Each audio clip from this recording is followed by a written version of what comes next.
important, I know.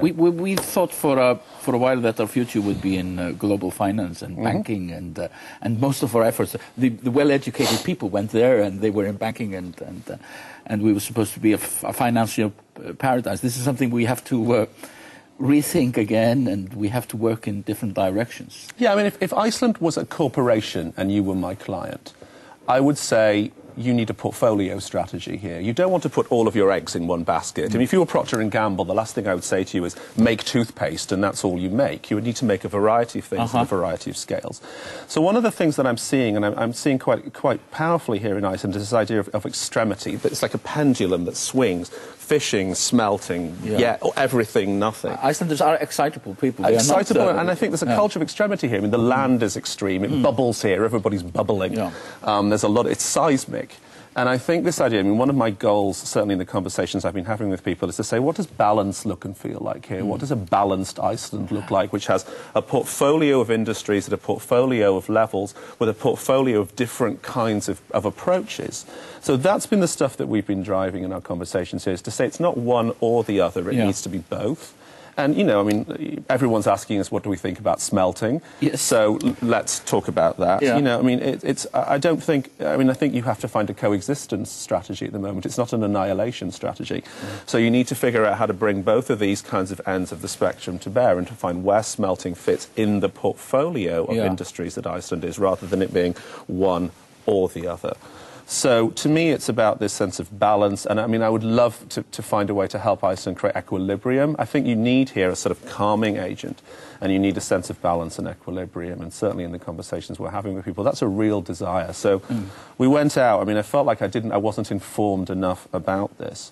So we hired an Icelandic filmmaker, we IDEO have hired an Icelandic filmmaker to go out on the street and talk to people, regular people, fishermen, and people that work in stores, and people that work in smelts, and say, this is the day after the election. What are you thinking about? And everybody's saying we need to invest in this sort of multiplicity of things. We know that it's going to take time. We understand that we all need to kind of collaborate to build Iceland moving forward. And there is this real sense of, I got a sense of optimism about the future, but a real sense of we can't just be one thing or the other. Shall we look at this film? Please.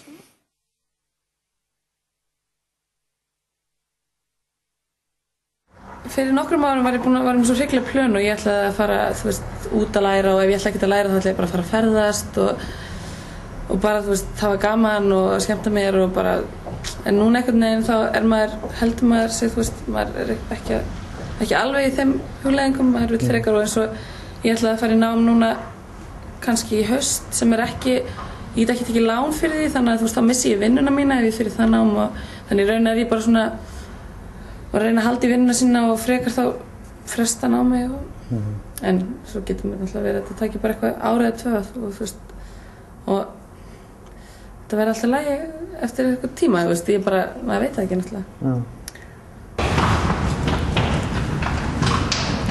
Ég veit það ekki, ég kaus svolítið gegn samfæringu minni í þessum kosningum, bara hræddur að Vinstri grænir lúffi fyrir þessum samfélagmönnum í Evrópuumræðunni og ég held að fara allt í steik ef við bara vöðum inn í þetta eins og samfélagið vil gera. Það sem ég óttast mest í stöðunni, það er ef að landið gjaldþrota, ef að þetta annað bankahrun raunverulegt. Og það mikið atvinnuleysi framundan og það getur varað heillengi ennþá, í ykkur ár bara. Og þetta búið að ganga núna í nokkra mánuði, en núna bara staðan orðið þannig að við erum komin alveg út á brún, skilur.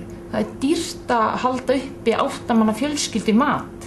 Aðgerðaleysi ríkisstjórnarinnar verði til þess að vonin og íslenska bjartsýnin og krafturinn verði tekin frá okkur. Og ég held að ef það gerist, þá ákaflega lítið eftir og stutt í það að menn verði alvarlega svartsýnir. Mér líður ágætlega, en ég orðin svolítið skoðanalaus. Ég viðurkenni það. Þetta er bara farið einn graut fyrir mig, sko. Og ég ekki manneskja sem er skoðanalaus, en ég eiginlega bara orðin skoðanalaus. Setja peninga í þessi sprotafyrirtæki og íslenska hugmyndir og fleira. Og ekki getum við náttúrulega hugsað í alvöru endalaust. Þetta það stærsta sem ég segi að gera. Það að vinna meira úr afurðum sem koma úr sjónum. Það okkar tækifæri. Ég hef ekkert verið neitt óbúslega svartsýn í þessu öllu saman.